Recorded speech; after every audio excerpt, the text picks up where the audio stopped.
Tulis tangan itu hanya yang surat lamaran saja. Assalamualaikum warahmatullahi wabarakatuh. Halo teman-teman, apa kabar? Semoga sehat selalu. Pada video kali ini saya akan menunjukkan step by step pendaftaran lowongan kerja menjadi tenaga kependidikan di salah satu PTN ternama di Jawa Barat, yaitu UPI atau Universitas Pendidikan Indonesia.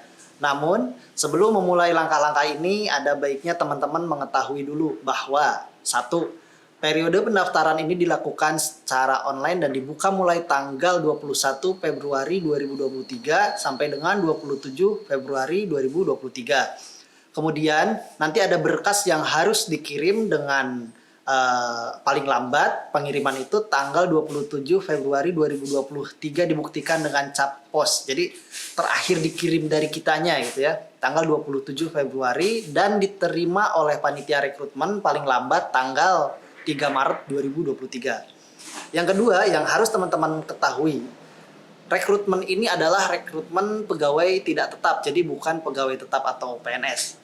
Yang ketiga, berkas yang harus dipersiapkan, yang pertama adalah surat lamaran tulis tangan ya, untuk formatnya ada di website rekrutmennya, kemudian fotokopi KTP, fotokopi ijazah dan transkrip nilai yang sudah dilegalisir oleh pejabat yang berwenang, kemudian daftar riwayat hidup dengan format dan yang terlampir juga di website rekrutmennya, kemudian surat pernyataan dengan format terlampir juga pada web, kemudian ada pas foto dengan ukuran 3x4 sebanyak 3 lembar, dan ini ada yang berbeda. Jadi untuk laki-laki atau untuk pria itu latar belakangnya biru, dan untuk wanita atau perempuan itu latar belakangnya merah. Oke, kita lanjut ke tahapan atau cara mendaftarnya. Cara mendaftarnya teman-teman bisa tulis di browser teman-teman ya, dengan link berikut ya, sisdm.upi.edu/rekrutmen, kemudian di klik. Nah, di sini ada login dan registrasi ya. Pertama kita pilih registrasi dulu. Oke, kemudian masukkan nick ya.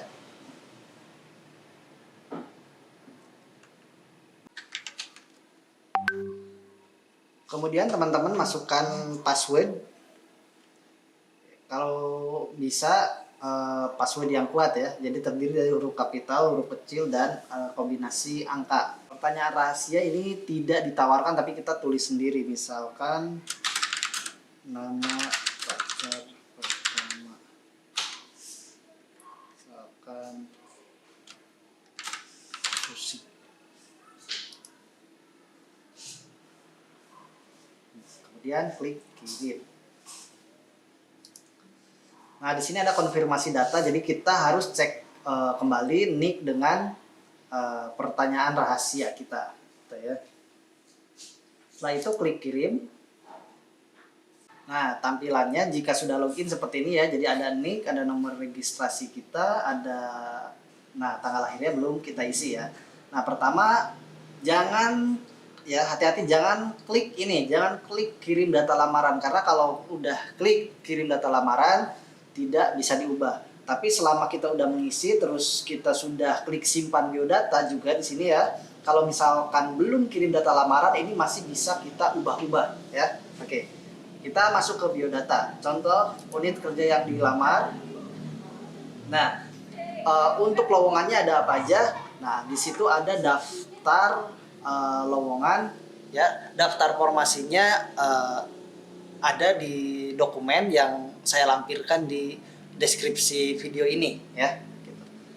Tapi contohnya di sini saya akan melamar di kantor atau ini ya, di Biro Sumber Daya Manusia ya. Saya mengambil pengadministrasi kepegawaian. Nah, di sini ada dua, ada pengadministrasi kepegawaian, di bawahnya juga ada pengadministrasi kepegawaian, tapi ini kodenya berbeda. Nah, teman-teman harus cek dulu di dokumen formasinya atau di lampiran formasinya, karena walaupun ini formasinya sama pengadministrasi kepegawaian, tapi kualifikasi pendidikannya berbeda gitu ya. Yang B1.1 ini pengadministrasi kepegawaian, yang B1.2 juga pengadministrasi kepegawaian. Cuman kualifikasi pendidikan yang dibutuhkan di sini berbeda ya. Oke. Jadi harus dipastikan dulu ini kode formasinya gitu. Misalkan saya ngambil yang B1.1 pengadministrasi kepegawaian. Misalkan saya dari S1 manajemen gitu.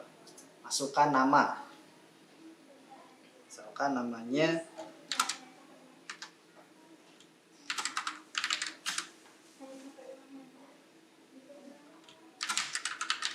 Ahmad Saifuddin, gelar depan tidak ada, gelar belakang misalkan SPD. Oh, manajemen berarti kalau nggak SE, SM gitu ya. Tanggal lahir misalkan 16 Juli 94 sesuai dengan NIK ya. Tempat lahir misalkan di Bandung. Jenis kelamin pria, agama misalkan Islam, nomor ponsel 085 321 321 321 misalkan. Email ahmad@gmail.com. Alamat ini sesuai domisili ya. Misalkan Blok Senin RT RW 0101 Dusun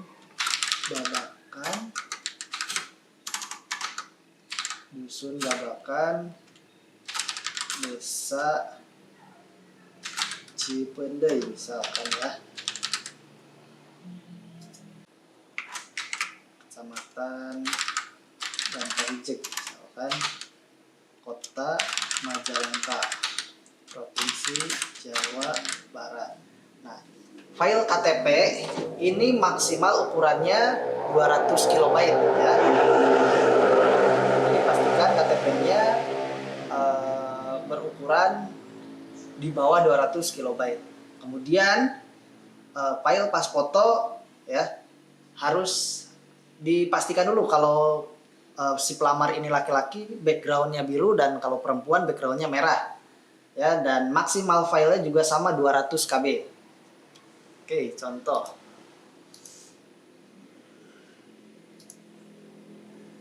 KTP.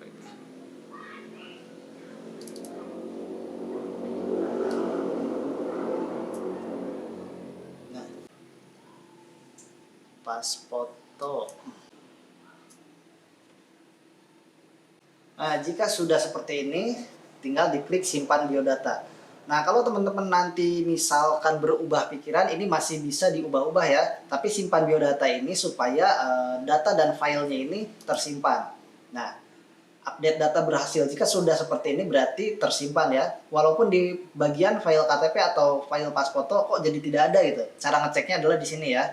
Ini ada file KTP, ada file foto. Kalau kita klik, nah ini muncul ya, download. Kita download dan kita buka, nanti kalau betul ya fotonya KTP-nya keluar gitu. Begitupun dengan file foto ya, kalau kita klik langsung kebuka fotonya gitu ya. Nah, jika sudah seperti itu, tapi ini masih bisa diubah-ubah ya. Kalau misalnya KTP-nya salah, kita mau ganti itu boleh. Nah, setelah itu selesai, kita lanjut ke yang kedua, data akademik. Nah, misalkan kita lulusan sarjana. Misalkan di Unpad gitu ya. Nah, jurusannya tadi karena manajemen ya, kita tulis manajemen. Akreditasi prodi misalkan A. Jadi akreditasi jurusan kita pada saat kita lulus ya. Kemudian file akreditasinya di-upload juga di sini, tanggal lulus sesuaikan dengan yang ada di ijazah, misalkan 2016 misalkan Juli atau Desember, 20 Desember 2016 misalkan. Nomor ijazahnya diinputkan, dan untuk mengecek nomor ijazah kita sesuai atau tidak bisa dicek di ini ya. Nah, salah satunya ada di sini ya. Misalkan, nah kalau sudah seperti ini berarti data ditemukan ya, berarti nomor ijazahnya sesuai. Kemudian file ijazahnya diupload juga. kalau misalkan ada kesalahan penulisan pada ijazah juga di satu filekan dengan ijazahnya. Jadi ijazahnya nanti ada 2 lembar gitu ya. Tapi maksimal filenya 800 KB. Kemudian begitupun dengan transkrip nilainya maksimal ukuran file 800 KB. Dan nah, di beberapa formasi tadi dimintai sertifikat, misalkan sertifikat Microsoft Office atau sertifikat dalam hal edit audiovisual atau dan lain sebagainya gitu ya. Nah, untuk formasi-formasi tertentu diminta sertifikat. Nah, ini diuploadnya di sini gitu ya.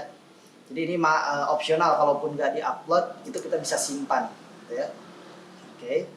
Setelah itu nomor 3 ini untuk ngecek status lamaran kita sudah sampai mana. Nah, lamaran kita ya itu masih di pendaftaran online. Registrasi online-nya sudah berhasil ya, tapi masih di pendaftaran. Kenapa? Karena belum menyelesaikan pendaftaran online. Cara menyelesaikannya gimana?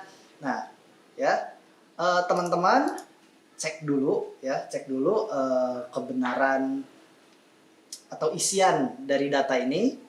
Kemudian cek file-filenya dengan mengklik satu-satu apakah filenya keluar, terus apakah sesuai filenya gitu ya.